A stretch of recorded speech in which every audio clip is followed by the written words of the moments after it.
Hello friends, কেমন আছো বন্ধুরা? আশা করি সকলে ভালো আছো।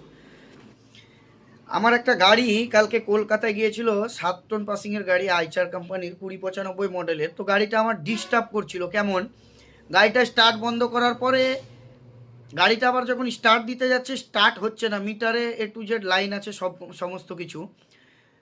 তো আমার ড্রাইভারকে আমি বললাম যে তাই তুমি ভ্যাকামের নাট ঢিল করে ধাক্কা মেরে স্টার্ট করে নাও।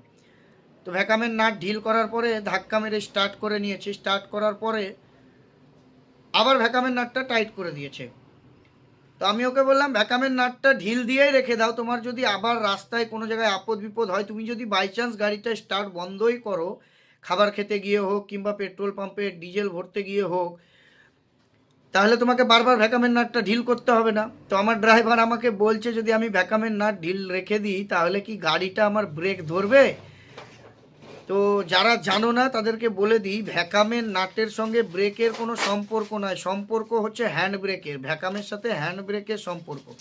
তুমি যদি ভ্যাকামের নাট ঢিল করে রেখে দাও, তোমার ব্রেক যেমন লাগে সেই রকমই লাগবে, শুধুমাত্র তোমার হ্যান্ড ব্রেক লাগবে না।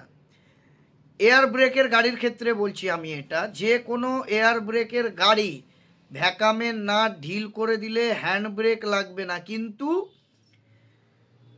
ব্রেক ধরবে। রানিং হয়ে তুমি যেমনভাবে ব্রেক মারো, যেমনভাবে ধরে ভ্যাকামের নাট টাইট করা অবস্থাতেও ঢিল করা অবস্থাতেও সেম ব্রেক লাগবে। তো আমার সেই ড্রাইভার আনুমানিক 30 বছর ধরে গাড়ি চালায়, তো এই এক্সপিরিয়েন্সটুকু নাই। আমি নিজে গাড়ি চালিয়েছি, আমি ওকে বারবার করে বলছি যে এই এক্সপিরিয়েন্সটা আমার আছে, তুমি দেখো, দরকার হলে ঢিল করে রেখে গাড়িটা রানিং করে ব্রেক মেরে দেখে নাও।